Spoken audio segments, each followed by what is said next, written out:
नमस्कार दोस्तों, आज हम बात करेंगे एक ऐसे ग्रह के बारे में जिसका नाम सुनते ही हर कोई डर जाता है। क्या है वो ग्रह और कौन सा है वो ग्रह? वो ग्रह है राहु। क्या हमारा डर सच है? इसी बारे में आज हम बात करेंगे हमारी एस्ट्रोलॉजर अंजू जी से, और वो हमें बताएंगी कि क्या ये जो राहु का डर है ये सच है। नमस्कार अंजू जी। नमस्कार पूजा जी। नमस्कार दोस्तों। जैसा पूजा जी ने बोला राहु ग्रह के बारे में कि सब राहु का नाम सुनते ही डर जाते हैं, ये सच है कि राहु एक ऐसा ग्रह है जिसका नाम लेते ही हमारे दिमाग में एक डर आ जाता है। तो आज की वीडियो में मैं आपको बताऊंगी राहु ग्रह क्या है और राहु की महादशा के बारे में। राहु की महादशा बहुत लंबी होती है, तो आज के वीडियो में हम बात करेंगे राहु ग्रह और उसकी महादशा के बारे में, क्यों वो हमें इतना डराता है। सबसे पहले अंजू जी, मैं आपसे पूछना चाहूंगी, मैंने सुना है कि राहु जो ग्रह है ये कंप्लीट ग्रह नहीं है, मतलब इसे छाया ग्रह के नाम से जाना जाता है। बिल्कुल ठीक। पर क्या है छाया ग्रह? हमें सबसे पहले तो यही बताइए। ठीक है, तो मैं अभी आपको राहु के बारे में सब कुछ बताऊंगी, उसमें ये चीज क्लियर हो जाएगी कि राहु ग्रह को हम छाया ग्रह क्यों बोलते हैं। तो सबसे पहले, जैसा आप सब जानते होंगे, हमारे टोटल 9 ग्रह हैं। ठीक है, तो थोड़ा सा मैं ग्रहों के बारे में भी बता देती हूँ, है ना। सबसे पहला ग्रह है हमारा सूर्य, बिल्कुल। फिर चंद्रमा, मंगल, बुध, बृहस्पति जिसे हम वीरवार के नाम से ही बोलते हैं, गुरुवार भी बोलते हैं, बृहस्पति, फिर शुक्र, शनि। ये हो गए हमारे टोटल 7 ग्रह जी। अब आते हैं शनि के बाद राहु और केतु। राहु और केतु एक्चुअल में इनकी कोई फिजिकल प्रेजेंस नहीं है। ओके। जैसे हमारे बाकी सब ग्रह हैं, 7 ग्रह, इनकी एक फिजिकल प्रेजेंस है। हाँ, जिन्हें हम डेज के नाम से भी, मतलब जिन्हें हम दिनों के नाम से भी कैलकुलेट कर लेते हैं। जैसे आपको पता ही है कि अगर हम सूर्य की बात कर रहे हैं, सूर्य ग्रह की, तो वो हमारा रविवार हो जाता है, संडे। बिल्कुल। चंद्रमा की बात करते हैं तो वो मंडे, मून। ठीक है, और फिर आता है हमारा मंगलवार। मंगलवार को मंगल ग्रह, बुधवार को बुध ग्रह, वीरवार को गुरु ग्रह बृहस्पति। ठीक है, और फिर शुक्रवार को शुक्र ग्रह, शनिवार को शनि ग्रह। तो ये 7 दिन हमारे हो गए, 7 ग्रह हो गए। अब बचे हमारे 2 ग्रह, राहु और केतु। बिल्कुल। ठीक है, एक्चुअल में राहु केतु चंद्रमा की 2 नोड है। इसीलिए इसे चंद्रमा के साथ बहुत ज्यादा जोड़ा जाता है। और राहु केतु को शनि देव का, शनि ग्रह का 2 चेले भी कहा जाता है। माना जाता है शनि राजा है और राहु केतु इनके 2 सेनापति हैं। तो शनि से जुड़ गए, इसलिए शायद थोड़ा डर ज्यादा बढ़ गया। मैं अपनी अगली वीडियो में ये बात बताऊंगी कि शनि देव के साथ राहु केतु कैसे जुड़े हुए हैं। हाँ, क्यों जोड़ा जाता है, क्यों जोड़ा जाता है इन्हें, और क्यों इन्हें कहा जाता है ये उनके सेनापति हैं।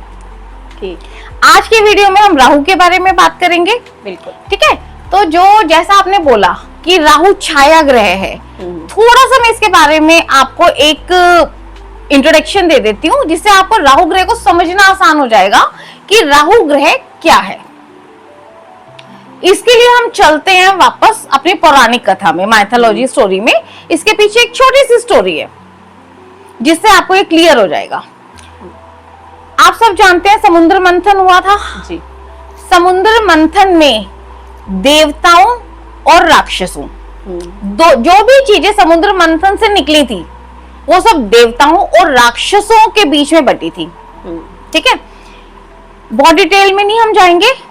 अब वहां से समुद्र मंथन के समय अमृत निकला था, और वो अमृत किसके हिस्से में आया था? राक्षसों के हिस्से में। अब जो भी वो अमृत पी लेता वो अमर हो जाता। बिल्कुल। ठीक है, इसीलिए जितने भी देवता हैं उन सब ने मिलकर ये योजना बनाई थी कैसे अब राक्षसों से ये अमृत हासिल किया जाए।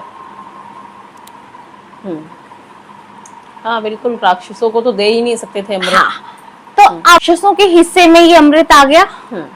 अगर राक्षस ये अमृत पी लेते तो वो अमर हो जाते। बिल्कुल। जो भी ये अमृत पीता उसने अमर हो जाना था। ठीक है, और ये आया कहाँ, किसके हिस्से? राक्षसों के। जो कि हमारी सृष्टि के लिए बिल्कुल भी ठीक नहीं था, नहीं था बिल्कुल। है ना। लेकिन सही मायने में ये हिस्से तो हम राक्षसों के आ गए ना। लेकिन अब देवताओं ने ये योजना बनाई कि अगर ये अमृत उनके हिस्से चला जाता है और वो पी लेते हैं, फिर तो पूरी सृष्टि का ही नाश हो जाएगा बिल्कुल, और सारे राक्षस अमर हो जाएंगे। तो इसीलिए हमारे विष्णु भगवान जी ने मोहिनी रूप धारण किया। ठीक है। मोहिनी रूप धारण करके उन्होंने राक्षसों को थोड़ा भ्रमित किया, अपने जाल में फंसाया। उनमें बुद्धि तो इतनी होती नहीं थी, है ना। तो विष्णु भगवान जी ने उनको भ्रमित करके उनकी बुद्धि से थोड़ा सा खेल के हाँ। तो उनको ये बोला कि हम ये अमृत देवताओं को भी देंगे, उनको थोड़ा सा नीचा दिखाने के लिए कि हमारे हिस्से आया है। अपने अकॉर्डिंग उन्हें थोड़ा सा समझा बुझा के ये उनके दिमाग में डाल दिया। तो अब एक सभा में देवता और राक्षस दोनों बैठे। अब उन राक्षसों में एक राक्षस था जो बहुत बुद्धिमान, मतलब बहुत चालाक था। बुद्धिमान तो नहीं कह सकते ना। लेकिन बहुत चालाक था। तो उसने इस चीज को नोटिस किया कि विष्णु भगवान जी जिन्होंने मोहिनी रूप धारण किया हुआ है, वो अमृत चालाकी से देवताओं को पिला रहे हैं। तो स्वरभानु उसका नाम था राक्षस का। स्वरभानु को जैसे ही ये चीज समझ में आई, उसने चालाकी से क्या किया, देवताओं की लाइन में जाके बैठ गया। भेष बदल के, देश बदल के देवताओं का भेष लिया। उसने चंद्रमा का रूप ले लिया था। अभी इससे आपको पता चलेगा सूर्य और चंद्र ग्रहण का, कि राहु सबसे ज्यादा कष्ट हमें सूर्य और चंद्रमा के साथ देते हैं। और सूर्य ग्रहण और चंद्र ग्रहण क्यों लगता है, ये चीज भी अभी आपको पता चल जाएगी कि क्यों राहु सबसे बड़ा दुश्मन सूर्य और चंद्रमा का है, और उन्हीं की अंतर्दशा में सबसे ज्यादा कष्ट आता है। तो हम कहाँ थे, वो उनके चंद्रमा ने, हाँ, चंद्रमा का रूप लेके वो देवताओं के जाके बीच में बैठ गए। और जैसे ही मोहिनी रूप में विष्णु भगवान जी उसे अमृत पिलाने लगे, सूर्य चंद्रमा ने ये चीज देख ली कि ये तो राक्षस है, स्वरभानु है। उन्होंने जाके विष्णु भगवान को ये शिकायत लगा दी उसकी कि ये देव नहीं है, इसने ये हमारा रूप धारण किया है। और इस जैसे अब तब तक विष्णु भगवान जी उसको अमृत का पान उन्होंने थोड़ा सा करवा दिया था। जैसे ही उसे अमृत पान करवाया, इधर से उन दोनों ने रोका, बताया, विष्णु भगवान जी ने उसकी धड़ अलग गर्दन काट दी। गर्दन काट दी। गर्दन काटते ही स्वरभानु के दो हिस्से हो गए, एक बना सिर और एक बना नीचे का हिस्सा धड़।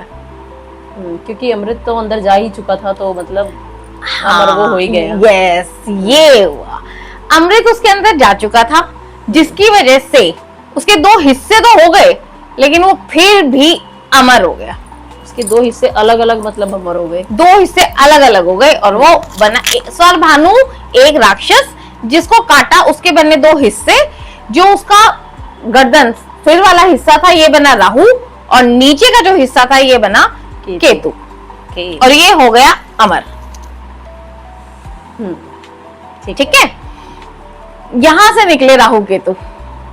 इसीलिए ये सबसे ज्यादा जो परेशानी देते हैं वो सूर्य और चंद्रमा के टाइम पे देते हैं, उनकी अंतर्दशा में देते हैं। ठीक है, इसीलिए ये सूर्य ग्रहण और चंद्र ग्रहण लगाते हैं।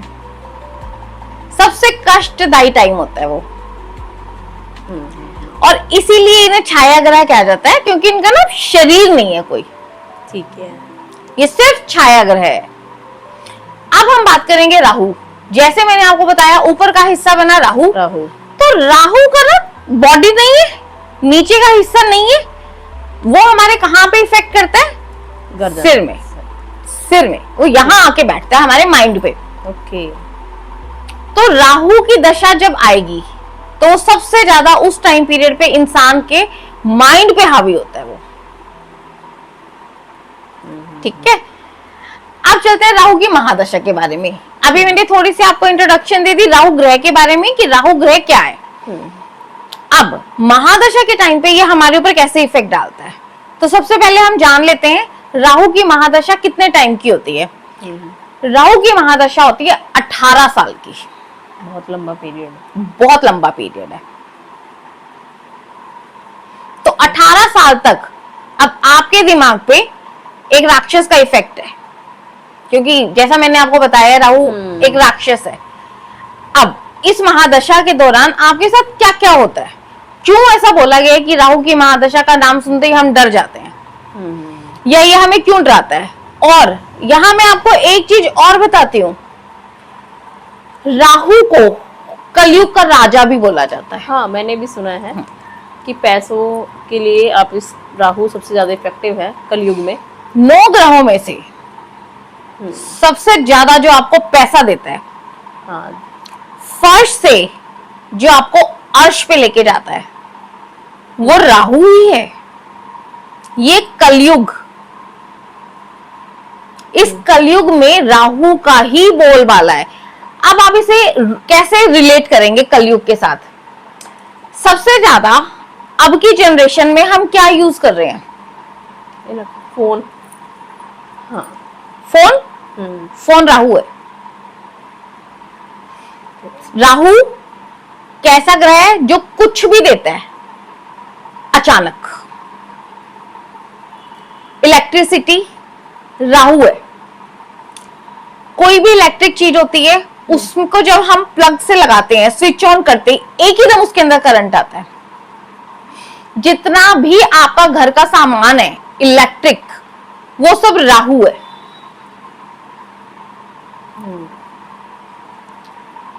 अब इस कलयुग में सबसे ज्यादा काम किस चीज से हो रहे हैं, फोन से, इलेक्ट्रॉनिक सामान से ही सबसे ज्यादा इलेक्ट्रॉनिक चीजों से हो रहे हैं। अपनी जिंदगी को हमने आसान बनाने के लिए रोज एक नया इलेक्ट्रॉनिक हम अपने घर और अगर हम पहले के टाइम में देखें तो शारीरिक मेहनत ज्यादा थी। अब अगर हम देखें तो सारा स्मार्ट वर्क हो रहा है। ये स्मार्टनेस राहु है। ठीक है। जितने भी बड़े बड़े आविष्कार हुए हैं, बड़ी बड़ी रिसर्च हुई है, रिसर्च भी कौन करवाता है, राहु। हाँ, ये बताते हैं कि अगर इसकी पोजीशन अच्छी है तो ये आपको एक अच्छा रिसर्चर बनाता है। राहु राक्षस जरूर है, लेकिन अगर कोई इसके नेगेटिव इफेक्ट को काबू कर ले तो ये आपको बड़े पॉजिटिव इफेक्ट भी देता है। बस राहु को काबू करना आना चाहिए। राहु को काबू कैसे करना है वो चीज हमें पता होनी चाहिए।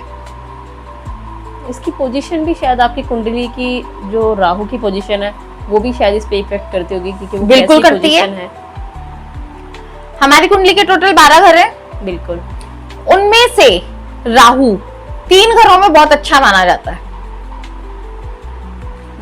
3, 6 और 11। ओके। तीसरा घर बुध का है, छठा घर भी बुध का है, 11वां घर शनि का है। शनि का ये चेला है, इसलिए शायद शनि के साथ अच्छा। तीसरा घर जो है वो है मिथुन राशि। मिथुन राशि के साथ राहु को सबसे अच्छा माना जाता है। राहु बुध कॉम्बिनेशन कुंडली में सबसे अच्छा माना जाता है। क्यों माना जाता है? तीसरा घर हमारा किस चीज का है? मेहनत का, पराक्रम का। बिल्कुल। बुध है तो बुद्धि का, कम्युनिकेशन का। वहां क्यों राहु ग्रह को अच्छा माना जाता है? क्योंकि जब मेहनत कौन करवाएगा आपसे? कोई सॉफ्ट प्लैनेट वहां आ जाएगा तो आप मेहनत नहीं कर पाओगे। बिल्कुल। कोई ऐसा हार्ड प्लैनेट वहां आएगा, मैलेफिक प्लैनेट आएगा, तो उसको तीसरे घर में अच्छा माना जाता है। राहु से ज्यादा मैलेफिक कौन सा प्लैनेट है? राहु सबसे ज्यादा मैलेफिक प्लैनेट माना जाता है। तो राहु जब इस घर में आता है तो ये आपके मेहनत को बढ़ा देता है। आपके दिमाग में हर वक्त एक ही चीज आएगी, मेहनत करनी है, मेहनत करनी है। मेहनत के लिए हमें क्या चाहिए? जोश। और वो जोश कहां से आएगा? राहु देगा। हाँ, तो वही मतलब पोजीशन अगर अच्छी है तो और उसके बुध क्या है? effects आएंगे। बुद्धि। हम्म, बुध को राहु का बेस्ट फ्रेंड मानते हैं, तो इसीलिए राहु बुध जब इकट्ठे होते हैं ना, तो बुद्धि आपकी कैसी हो जाएगी? बहुत स्मार्ट। आपने देखा होगा आईआईटी या बहुत सी ऐसे, अब रिसर्च कौन करेगा? हाँ, जिसकी बुद्धिमान, बुद्धि बहुत अच्छी होगी बहुत अच्छी होगी, बिल्कुल। वही कर पाएगा ना रिसर्च। हम्म, और मेहनत, रिसर्च करने के लिए आपको क्या करनी पड़ेगी? मेहनत। बहुत मेहनत। वो मेहनत कौन देगा? राहु। राहु। बुद्धि बुध से मिली, तो जब ये कॉम्बिनेशन आपकी आप चेक करना, आपकी किसी की भी कुंडली में अगर राहु बुध का कॉम्बिनेशन है, तो वो बहुत बड़ी बड़ी पोस्ट पे होंगे और उन्होंने बहुत बड़े बड़े काम किए होंगे। ये ग्रह आपको कुछ ना कुछ अच्छा ही करके जाएगा, किसी भी हालत में इसे बुरा नहीं माना जाता, किसी भी कंडीशन में इसे बुरा नहीं कहते। राहु बुध युति द बेस्ट युति है। राहु बुध कंजंक्शन या युति बहुत अच्छी मानी जाती है। अब चलते हैं छठे घर पे। छठा घर, जैसा आपको पता है कुंडली के टोटल 12 घर है, बिल्कुल। सूर्य चंद्रमा को एक एक घर मिला हुआ है। उसके अलावा हमारे जितने भी ग्रह हैं उन सबको दो दो, राहु केतु तो आपको पता है उनका अपना कोई घर नहीं है, वो सबके घरों पे जाके कब्जा कर लेते हैं, वो बिन बुलाए मेहमान है, राक्षस है ना। वो मेहमान है जिनको हम बुलाते नहीं है, खुद से आ जाते हैं। से आ जाते हैं। तो ये हमारी कुंडली के 12 घरों में कब्जा करके बैठते हैं, और फिर ये जिस घर में बैठते हैं ना उसी के हिसाब से रिजल्ट देने शुरू कर देते हैं। तो वापस चलते हैं छठे घर पे। छठा घर कुंडली का फिर से बुध का घर है, और छठा घर किस चीज का है? लिटिगेशन, हाँ, कोर्ट केस, बीमारी बीमारी का। और गुप्त शत्रु। आप में से जिसकी भी कुंडली के छठे घर में राहु बैठा होगा उसके गुप्त शत्रु भी बहुत होंगे, लेकिन प्लस पॉइंट क्या है? कि बुध सबसे अच्छी बात क्या है? राहु आपको गुप्त शत्रुओं पे विजय दिलवाएगा। अगर छठे घर में आप चेक कीजिए, अगर आपकी कुंडली के छठे घर में राहु बैठा है, धीरे धीरे आपके शत्रु खुद खत्म होते जाएंगे। ये है राहु का पॉजिटिव इफेक्ट छठे घर में। शत्रुओं पे विजय दिलवाएगा। अब अगर कोर्ट केस चल रहा है, कोर्ट केस में भी आपको विजय दिलवाएगा, वो भी तो आपके शत्रु हो गए ना। हाँ, कोर्ट के शत्रु के शत्रु साथ हो गए होगा। ना आपके, बिल्कुल तभी केस हुआ ना, बिल्कुल। तो वहां भी ये विजय दिलवाएगा। अल्टीमेटली छठे घर में राहु ग्रह को बहुत अच्छा माना जाता है, क्योंकि वहां पे वापस वो बुध का घर है, इसके बेस्ट फ्रेंड का घर है, वहां ये बड़ा कंफर्ट है। ठीक है, तो छठे घर में राहु को बहुत अच्छा माना जाता है। और फिर वापस अगर ये छठे घर में राहु और बुध बैठ भी जाए इकट्ठे कंजंक्शन में हो, सोने पे सुहागा। या तीसरे घर में अगर राहु बुध इकट्ठे बैठ जाए कंजंक्शन में, तो इसको भी हम सोने पे सुहागा कहेंगे।